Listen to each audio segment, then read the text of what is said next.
Mem Gimel 43. Okay. That's what I heard. Check. Yeah. Sorry. This kapitel is a mamish continuation. It's as if 42 and 43 are together and it got broken in the middle. Like I don't know what the explanation is exactly why it's a separate kapitel. It doesn't have a new header. You know, it doesn't say the Matseach L'Koyah.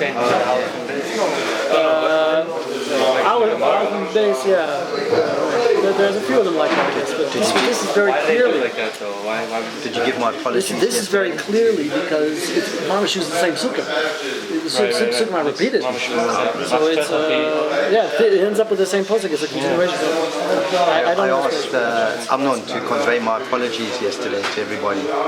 Did you not even get it? That I wasn't coming. Oh yeah, he did mention. Oh, okay. I was asking about you. I didn't want to sit in your place. You have to apologize for not coming. That's a madriga. Yeah, I did. Thank you. Okay. It's our loss. Okay. So to recap a little bit, we're talking about how the Shechina is kind of looking back, in a sense, on a time of which she was on a lower level. It was kind of down and out, and now she's seeking to build herself back up to a higher level by recapping the lower level that she was at. And each time, Is the Shechina not constant? Not on earth, but in reality, in the Shechina is definitely the Shechina is which we talk about in terms of that Hashem's presence in the world is constantly going through Yeridus and Aliyus. Otherwise, its existence would cease. Yeah, but the whole idea is that every time the Yidden are in Gullus, so the Shechina is either going to a lower level in a sense, it's getting separated more from the Irish, so to speak, or it's like removing itself into to not be present. So the degree to which we perceive Hashem in the world is constant. It's just its presence moves. It's let's define our terms, okay? Yeah. The Eibishter is constant. Hashem is constant. Yeah. There's no question about that. When we talk about Kudsha Brichu Shchinte, right, the Shechina and Kadosh Baruch Hu, that is talking about Hashem already as manifested in the world. Yeah. And as Hashem is manifested in the world, that's constantly different. It was like in times of Mesa Mikdash, so there was one level of Gilui Hashchina. There was one level of the revelation of Hashem in the world. Then during the Golus Bavel, it was a different level, and it was constantly up and down. So this whole Sefer Tehillim is talking about the Aliyas and Yeridus of the Shechina, which is Klal Yisrael, and which is how much we're able to perceive Hashem in the world. So it's always going up and down. So we're always trying to get this level of Yichud where it's this idea of panim bepanim, where everything is lined up and everything is much more visible, much more, you can really feel Hashem's presence. You feel like Hashem is here now. That's this level we're trying to get to. I read recently that one of the first things that will happen in the Messianic age is that the Shechina will become visible to the naked eye, to the physical eye. But I thought it through. What does that mean? That means no more avat lashon hara, no more lashon hara, no more gossip, no more difficulty for man and woman to have relaxed tashmishamita, intimate relations. It's a different order altogether. How different? Many people will say we don't want this, and they won't be there. I think Hashem's presence constantly aware in front of our physical eyes. Amazing. That's it's a different. Do we want? No, but we'll have a different reality, a different havana, a different understanding. You want your eyes will be open. You won't want to go back to. I mean, you'll think, of course, how could we be like that before? Exactly. You will never understand. It will be hard for them to understand how we were. As difficult as for us to conceive of what that is going to be like, it would be difficult for them to conceive how it could not be like that. Yeah. It's a total different paradigm. It's a completely different reality. But because it ultimately means that there won't be Yetzer Hara. The Yetzer Hara won't be able to survive in that environment. Yeah. But Hashem Davka made it the Hester that Hashem hides Himself now, so that we can still have a Yetzer Hara, so that we can have the skills to be able to serve Hashem even with the Yetzer Hara. That's the whole, and that's what's powering the Olam Haba. It was the thing that's infusing the Olam Haba with its power is dafka what we're doing in this world to serve Hashem even in the darkness. So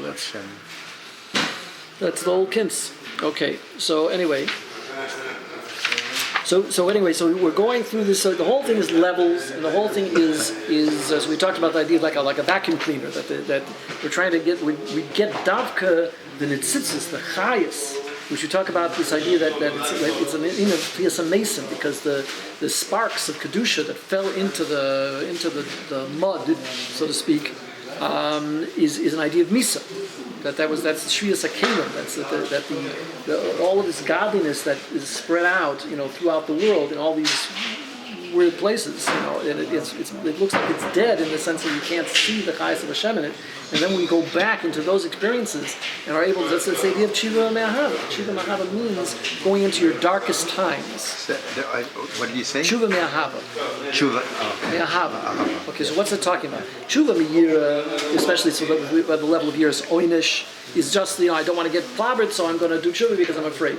But Tshuva Me'ahava means that I could go into the hardest times, the times when I was at the lowest point, and turn that around. Find Hashem even in those times, and find why that had to be like that, and find out how I can turn that experience around and learn from it, and then go to a higher level. It's all davka going into those times of klippa and darkness and and all this stuff, and then turning it around and finding the redeeming value in that. And we talk about the redeeming quality of something which is very low. We're redeeming that quality. That's the redemption of the quality is davka to find in those things and those times. Where is Hashem there? The whole thing is Hashem is everywhere, right? Hashem is in everything. Hashem is everywhere, even in the biggest klippas, because Hashem created the klippas also for a purpose. So the kins is to find him there, and not to think that those areas are totally separated out from him, because if they're separated out, then it's that's almost kvira. So that's like saying Hashem. There's some place where Hashem isn't, right? Can't be. Hashem isn't, and that's why we say everything is for a reason, even the darkest things, because it was just somebody was talking an article that somebody. A guy from he's a law professor in Columbia, Orthodox Jew. So he's talking about how orthodoxy in America was doomed to extinction before the war. Remember that? Yeah. People remember the 70s. And now it's changing. And that what really brought it around were the refugees from Europe after the war. Yeah. They turned around the whole thing. It was mamish. Everybody said it's just going to die out because they didn't have the education institutions. They took it so seriously. It was a tremendous amount of assimilation and everything else. Before the war, it was mamish going downhill. And after the war, the refugees came in and turned around the whole story. So it's here's something they're talking about coming out of the ashes. But not only did it was a miraculous thing that the European community came back to life, in terms of in a new place and totally dislocated. But that they actually saved the American community. And they saved the Israeli community also. The Israeli Jew is also going downhill. Yeah. So you also spoke about the wealth. The wealth also. It's interesting also how the Malim Derech Teva, the tzlacha they had even without secular education. The Chazidish, so well. Yeah. It's all you just see as millionaires and millionaires amongst the Haredim. Okay. Bracha. One of the richest men in the world in his time was Reichman, right? And he was I don't know how much secular education he had. Anyway, okay, so this first pasuk here, Shafteni Elokim, the Riva Rivi Migoy Loy Chusid Meish Mirma the Avla Savalteni. So we always have to ask, what are we asking from Hashem? What Tehillim is talking to Hashem? What are we beseeching Hashem for? So here he's talking about that Mishpat is an idea of din, right? Elokim is also midas hadin. So you take that midah of Mishpat and use it to fight for me. Riva Rivi, you struggle, struggle for me. Struggle, take on my struggle. Migoy loy chusid, from the goy that's loy chusid, which is against the midah of chesed. Ish mirma the avla from Sefalteni. Ish mirma the avla is talking about the sitra achra. That Tefalteni, like spew me out from there. That it should. They talk about that the sitra achra swallows up. You know, he's trying his thing is he's swallowing people, and he has to like regurgitate them. he has to get, you know, we have to get him to give that up because the Sitra Achra is desperately trying to hold on to its to the people that it captures. So you have the Tinik Shenishba, they're basically being captured by the Sitra Achra. And we're trying to like get them the Sitra Achra, let go of them, and it's a very difficult thing. And the Sitra Achra, I even heard somebody who gave an explanation. I think there's a certain truth to it that why you see Bechish that families of Baalei Tshuva have a hard time with their kids very often. A lot of the kids very often go off. And there's many reasons for that. You can say sociologically, psychology, psychological, all these things. A lot of reasons for that. But he was saying that he thinks the reason is because here the Sitra Achra had these people in his grasp, and now he's trying to get out of there. So it's like his revenge. Like he davka puts more emphasis in trying to chop those kids, like to get them back. You know, like I had those people, and now they've been torn away from me, so now I have to get it back. So it's like there's this tug of war going on, you know, between us and him. You know, it's a certain way of looking at things that there's a certain truth to it. Of course, we're personifying and stuff like that, but there is a certain force. There's a force there that is trying desperately to also to survive and to do his job. I mean, this is his mission. Exactly. It's Yenuka. It's trying to Yoinik. It's trying to get Yoinik from Kedusha. Right. It's trying to get that Kedusha. Exactly. That's it. It also strikes me that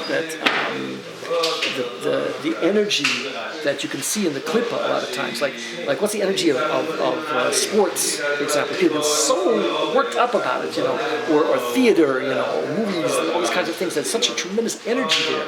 Where is it getting that from? You know, and it's stealing it. It's like it's stealing these things davka because it wants people to find the highest in those things instead of in kedusha, and then on the other hand, the Yetzer Hara will work on from Yidden that they shouldn't feel a chayas in Yiddishkeit, you know, and Torah and Oid and these kinds of things. They should be like half asleep, you know, and like not really with it because he's desperately trying to find. So the eitzah to that is when you look for the chayas in the world. You look for the chayas in the world. You realize that's from Hashem. Because you're not looking at the chayes like a beautiful flower and you think, you know, oh, there's a beautiful flower, like let me go see a bunch of other beautiful flowers, let me really get into flowers and, you know, get into the thing itself for itself. You're looking at the flower and you think this is the chachma of Hashem and the chesed of Hashem and the love Hashem has for us to give it to such a thing, and it's amazing, you know, it should lead to an aspilus of Hashem. There's the idea that when you're talking about the midas, ahava, yira, aspilus, you know, and you see all these things, it's not the midah for itself, it's ahavas Hashem, yiras Hashem, aspilus for Hashem, and Yitzhak for Hashem, and you know, Idulah of Hashem. It's not just to get into the midah of the emotion, you know, just to feel the emotional experience in the chai. It's to feel it, you know, towards Hashem. You got to direct it. I remember that Victor Miller used to say, put an address on it. In other words, if you're complaining, or if you have a taina, or if you're knowing about your situation, put an address on it. Say, it's out to Hashem. You know, say it out to Hashem. That's where it's supposed to go, not just you know, just letting out your frustrations. You know, do something positive with it. You know, make it go somewhere. So this is really that's the whole thing. You mentioned the things that people get excited over, the energy. The three main things that have held in the last century the mind of the whole world: Hollywood, sports, and gambling. Las Vegas. Interestingly, in the last few years, all those three are in rapid decline. What about politics? Terminal decline. Sports is on the way out. Really? Las Vegas is on the way out. Hollywood coming to an end. Unfortunately, you had a very big part in some of those things. Because of a lot. The area of Rav side. With people that, you know, just didn't also to some extent. Interesting. And politics. There's been so much into the politics in this whole game. No, that's I heard about the Bollywood. The You know, Democrats. I mean, the Indian Democrats. You read Hollywood was originally started by their last An Indian some of the biggest My mother watched actresses at the beginning of Bollywood when he were drinks Jewish, his coffee. and one of they call him the father of the Indian cinema was Jewish. That's hilarious. Yeah, You know what it is? It's just the Jews, even if they're secular, the Yiddish neshama cries out to Hashem, and Hashem just pours down shefa. No matter what they touch, it does good. Even if it's not good, even what they're doing is not good, it still receives blessing. Okay, let's go for it anyway. So it says the Malchus knows that it has to go down. Malchus knows that it has to descend, it has to go down again into the klippos. So because there's all these levels of klippos. So you think that you're done with it. A lot of times you could explain the reason why you feel like sometimes you have to go over and do something all over again when you did it already. Like I went through this already. I passed this test already, or I experienced this, or why do I have to do it again? Why is Hashem putting me through this again? It's because there's something you missed. There's different levels there. And even within the same experience, there's different levels of experience. So you have to go down sometimes and go into a deeper level than you were before, or whatever, or maybe there's some aspect that you missed that you have to go back and pick up again. So he says it because here, so it went down to the here it's got to go down first to the level of Chabad, Chacham bin Midas, of Zer Anpin, of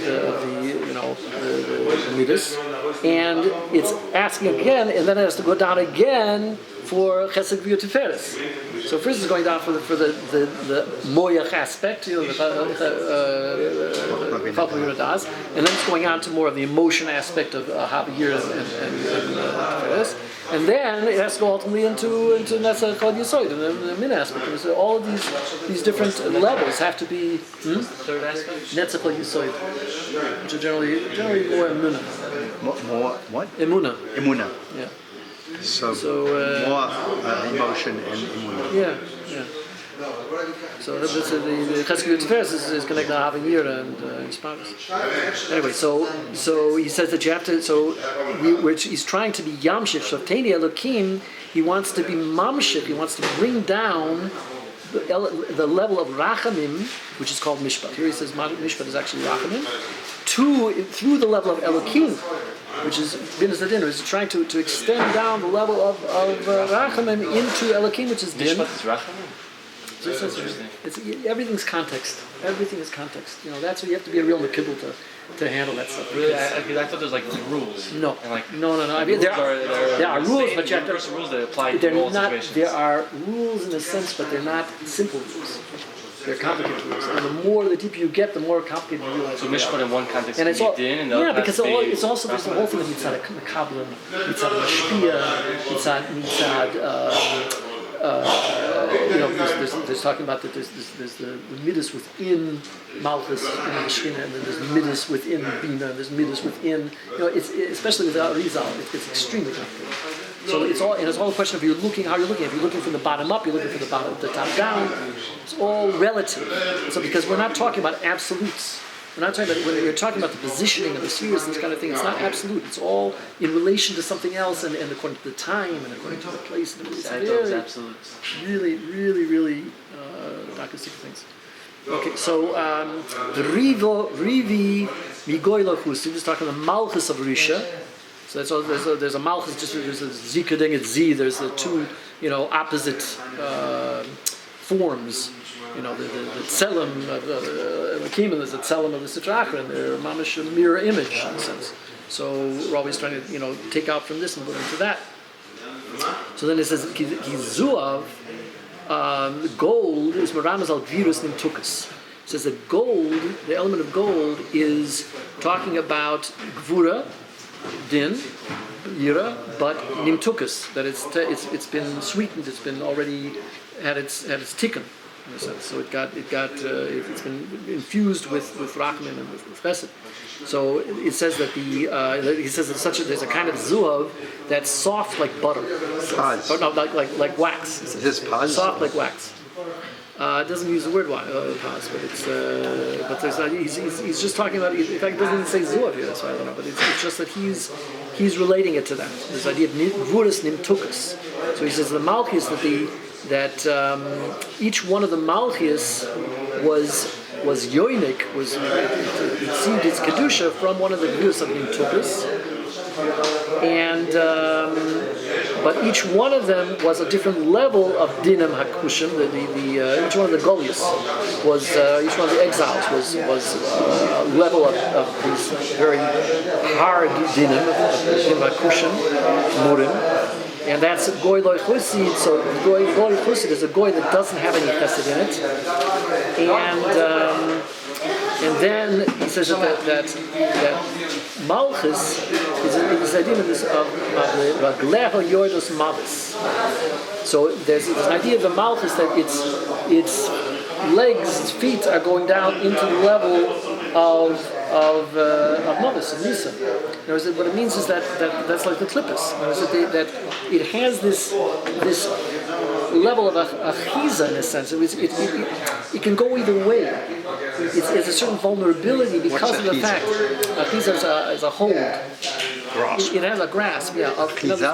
Achiza. Nachzik. Nachzik, yeah. Achiza is a hose, whatever, it's grabbing something. So it has a certain element to it which is descends. It's capable of descending mamish into these lower levels, whereas higher levels may not be able to access that. But the Malchus the Shechina is able to get down into those very levels in order to bring them up. So it's first it goes down to the ratio of the klippa. It's first going to the head of the klippa, and then it goes down into the and it takes out the netzitzis from there. It's boiler the netzitzis. It separates out the netzitzis, the gedoshim that are swallowed up in that klippa, which is in the ratio of the klippa, which is the moyach of the klippa. So that could be ideas, that could be ashkofas, that could be various things that are on more intellectual level. And then it until it doesn't have any more. There's no more chayas in that element of the clip anymore. It's taken all the chayas out, and you could say that Taka. You can say that in the world today. There are no more ideologies. There's no. Could it be transformed, or is it actually mevatel? There's two different aspects. There are some things that are mevutel and ganzen that are totally wiped out, and some other things that are transformed. So, but it's interesting that in the world today we see. Whereas 100 years ago. Yeah. Even I remember in the 60s, people when the existentialism was a big thing. There were all these ideals and things like that, and we don't see that today. Not much in the last 30, 40 years. Nobody talking about ideals anymore. Zionism, communism, socialism, atheism, Nazism, all these things powered. Without an ism, a man can't survive long. No, but and they feel it. In those times, it was a total preoccupation because everybody had to have an ism. Everybody was holding someplace, and people were mamish moist and nefesh for their isms. They would sacrifice themselves. Idiism. Well, we hope. Now everything's it's all on your iPhone. Today is a generation of distraction. That's what I figured out. Just being distracted by something. There's no use in distractivism. There's no use in distractivism. There's no because and what does it mean not to have ism? It means you don't believe in anything. Not only do they not believe in anything, but they don't even believe in belief. They don't believe in believing. Wow. They believe that everything you have to be able to see it. And if you don't see it, if it's not, you're talking about some of these ODT, things. These people go off the derech, they go to the other extreme, and they say that there's no such thing as belief at all. I have to either it has to be proven to me, or I just don't care about it at all. So it's a total opposite. I don't know if I can't think of a time in recent human history that there has been ever a generation that has been so devoid of belief, totally just spoiled, out of it. And not even because of disillusion. It's not the disillusion of rebelling. In the 60s, they were disillusioned, and they were rebelling, and they were searching for something, and that was what's fueled that generation. Now, it's not even that. It's not the disillusion. They can't say that it's necessarily... It's vacuous. It's vacuous. Okay, so anyway... Get on here. So he says that was the Malchus of Bovel, was the Reisha de Klippa. That was the head of the Klippa. And then they went down to Poras, Elam and Poras, Persia, and that was from the Guf Klippa, which is the Zroyas, the arms, which is the Chesed Gvur Teferes of Klippa. And then it went down to the Moitza Shetifen Riach, it was like the ashes that are just blown around. There's no real substance to it, and that's the going down to the. So he says that actually the Paras was connected the Betan. It's all related to this dream with Daniel, and Nebuchadnezzar, and the dream with the statue, and the head was of gold, and I don't remember all the details of it. It was looking safe at Daniel. Silver, there was copper. Yeah. There's the elements, and then there's different parts of the body. So he says that all relates to the four Goliaths. Each one was a different malchus. Babel and Persia, right, was the Betan, and then you got in Yovan. He says Yovan is the Yavan. Yavan is Greece. That's.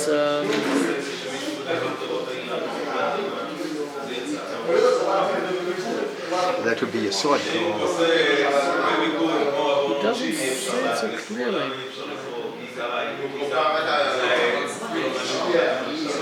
And where does Mitzrayim come in all of this? It doesn't. Mitzrayim is like I said, but it's not. Mitzrayim is not one of the four Goliaths. Four Goliaths start with like the rebirth of the nation. You could say Mitzrayim was maybe like the Makor. That was like the source of that every level, the source of the epitome of Golas, you know. But then it was actually the four Golas is what everything's broken down to. And then you've got Malchus Edom, which is the Reglaim. That's what we're in now, and that's Reglaim? Yeah. And what was it? That's why it's what was Yavan? Mashiach. He didn't say clearly what So the Betin was Paras, the head was Babel. It could be that I don't know. It's not easy to understand from here exactly what Yavan is. He mentions Yavan, but he doesn't say exactly what it is. Could be the Betin, maybe it is something to do with the Betin also. I don't know.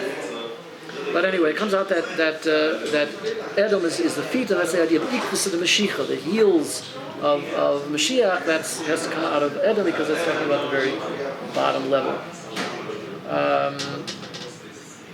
So he says that. So that's this whole idea of the Ish Mirma Be'avla to Voltaire. He's talking about all of the four Goliaths, and that is ultimately going to be redeemed from all of those levels. And that's got in order to do that, you go down into the Klippa to get them out of there. And we have to suffer a lot, you know, through that. But the suffering is what causes that redemption. Okay, so then he says, so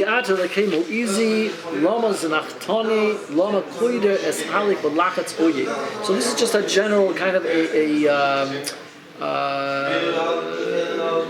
crying out that, you know, how long do we have to be in this already? You know, how long is this going to, do we have to suffer with this situation and being, you know, so downtrodden and this pressure, the lachats of the oyev, you know, this being surrounded by this kind of difficult period. So he says,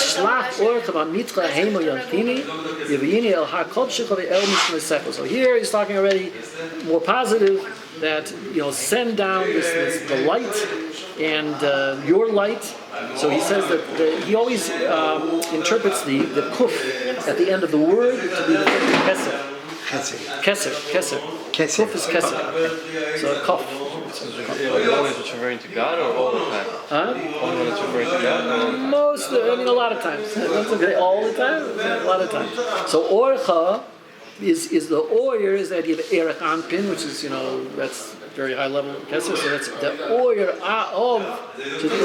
of arech anpin, which is like the highest level, is going to illuminate the Zochar Nekeva, the 7 meters, the Gam Amitcha, that's Emes Kuf, the Emes of Keser, which is the soil of the Atika Kadisha, is also very, very high level of Keser, whatever. That's illuminating the meter of Emes. And then he speaks an interesting thing that this idea of a Tekiah Shofar, that's the idea of a Tika Kadisha, the shofar is going, you know, up to a very highest level, and they says that the face of the Baal Tekiah becomes red. He's glowing, and he's making the Tekiah, so his face becomes red, and that redness of the Tekiah of the shofar is ma'oiver, this idea of the Pnei Atika, like the face of Atika. We talk about the face of Atika because that's like this oil Ponecha, right? The light of Hashem's face, so to speak, is this oil from the demus, the redness of the face of the Baal Tekiah. Moshe. Okay, so Hema Yanchini. So Yanchini is the notion of menucha, of rest, because these lights bring on that illumination which brings you to rest. And before you talk about the lachats of the oyev, you know, the pressure and the tirda and everything of being oppressed. And here, but the contrast to that is the menucha that we reach by this illumination of these higher levels. And with that, we're going to be taken out of the Golis. We're going to be elevated from the Golis into Menucha, into this level of Menucha, which is this total rest is total like being where you're supposed to be. So that he says it comes through, and that's also a gradual aliyah, because even if you go through the level of Mishkan Shiloi, which he says was Ochar Ba'ochar, so the Mishkan Shiloi was obviously, the Hashem's presence and the bonus and everything was a high level, but it was only Ochar Ba'ochar. It was back to back. It was not, the levels. So there's many different levels of a Shos HaShechina. The way that the Shechina dwells among us is there was a big difference between Bais Rishon and Bais Sheni. There are times we have had Hashem more or less among us in a certain level, but not the same kind of, not always on that ultimate level. So the ultimately the Yuvini Har Kodshecha, which is the Har Kodshecha. So that's it says that that's the Midas Yesod of Zera Ampim Ponim Beponim. So that's the Zera Ampim Ponim Beponim is a level of Ponim Beponim, but on a face to face, but on a lower level. It goes up to the level of Har. Har, he says, is Vuv K, is Vuv Pomim Vuv, and Hey Pomim Hey. So Vuv with the Milui is 13, and Hey with the Milui is 6. So it comes with Hey with an Aleph. So it comes out to 13 times 13 plus 6 times 6 equals 205 is the gematria of Ha. Okay? We'll stick back. And so he's mamshik the tippa, this drop from the moichin, and he brings that down, and that's called kodesh because it's originating in the head, in the mind, whatever, and that's coming down into a level of kodshika. So that's from Yisoid Abba. It's very it's the hamshocha from Chochmah. It's coming down into which is kodesh, and that's coming down into the Yisoid of Zeranpin, which is already the idea of mashpia, into which is that's the level of Har because it's a Har kodshika. So that's why it's Har kodshika. And after that, El Mishkan Esechel. Mishkan Esechel, he says the Badriga of the Bais Sheni, which was the Zer Anpin, Zochan Nekeva, the masculine and feminine Ponim Beponim, which was also even though it was Bais Sheni, it was still a level of Ponim Beponim, face to face, but it was Keneged Netzach Yisoid, which is the lower Madrigas, up until the Chuzah of Zer Anpin, the chest level, and that was and then ultimately to the level of Bais Rishon, which was Zochan Nekeva Ponim Beponim, and the whole level of Zer Anpin. So in other words, that was the difference between Bais Rishon and Bais Sheni, was that Bais Rishon was on the level of the entire all 6 meters, but Ponim Beponim. Bais Sheni was also Ponim Beponim, but only on the lower levels of the next level. So. Okay, and that's and the Bais Rishon was 410 years, and Bais Sheni was 420 years, and that's the that is the gematria of Mishkan Esechel without the Vuv, the Yud and the Vuv. The word Mishkan Esechel without the Yud and the Vuv is equals that 830, and then the Yud and the Vuv come out in the gematria of El, I guess. El Mishkan Esechel. El Mishkan Esechel. The other Madrigas is a funny whatever. So that's the level we're shooting for. Is this Oyer Chochmah, Ampim, Malchus is going to be elevated. Okay. The Avoya El Mizbach Elokim El Kel Simchas Gili VeOidach Chachminoi Elokim Elokam. So I'm going to go into the Mizbeach Elokim. So Mizbeach Elokim, the idea of Mizbeach is again the idea of Hamtokas Adinim. When the korban is brought, that's the idea of the Eish, which is din, but it's bringing about this but it's the shoyrish is rachamim, and it's bringing about this transformation of the dinim into rachamim, which is the whole point of a kapora. That's what a kapora is supposed to do. So that's the mizbach elokim dafka. That's when the dinim are sacrificed, are transformed, and become nimtik. They're transformed, and then that becomes simchas gili to a level of simcha, that the Zochan Nekeva should go up into the level of Abba V'Ema. So that's the Abba V'Ema, Chochmah and Bina is also idea of Zochan Nekeva. On that high level, and you've got also the level of the Midas, 6 meters with Malchus is also the idea of Zochan Nekeva. And he says that the Dikna, the idea of the beard, which is Arech Ampin, which is the on the level of Kes already, that's going to be Choife Al Zochan Nekeva. It's like the beard is going to be spread over the level of Zohar Nekeva is it's like covering over. So this whiteness, the idea of the white beard, the idea of the total rachamim is going to cover over this yichud of Zohar Nekeva, and that is the idea of Yosef, which is Meramis to Zer Anpin, the 6 meters, because that comes out in Yosef is Yosef is Yosef is the idea of Yisod, which is mashpia, so it's collecting from all the uses that. Oidach Mikinor, the Malchus of Leah, these are all very technical stuff with Leah, that's the Yichud of Leah and Rochel is coming out here, and that's Elokai. Yeshes Chayil, Tezbala, it's bringing together all that stuff, and then there's so that's it's going to come up to the level of Elokim Elokai, which is that all the oilimus are going to go up to the level of Adam Arishan before the Chait. That's the ultimate goal, to get up to the level of before the Chait of Adam Arishan, and everything's going to have this tremendous yichud in Malchus and Kesser and the whole thing. And then last one, Matish. So then it comes back to this posuk. It said earlier in the previous kapitel, Matish Rakin Nafshim Mateni Olai, Yeshia's Ponai Elokai. So that Ponai is a reference, of course, to Ponim, and this yichud of Elokim and Elokai, and Yeshia is the Shanai Nahoyim we talked about before. And so it's basically saying, don't worry about it because this is going to come back. This is I'm waiting for this, and this is the ultimate, the conclusion of everything is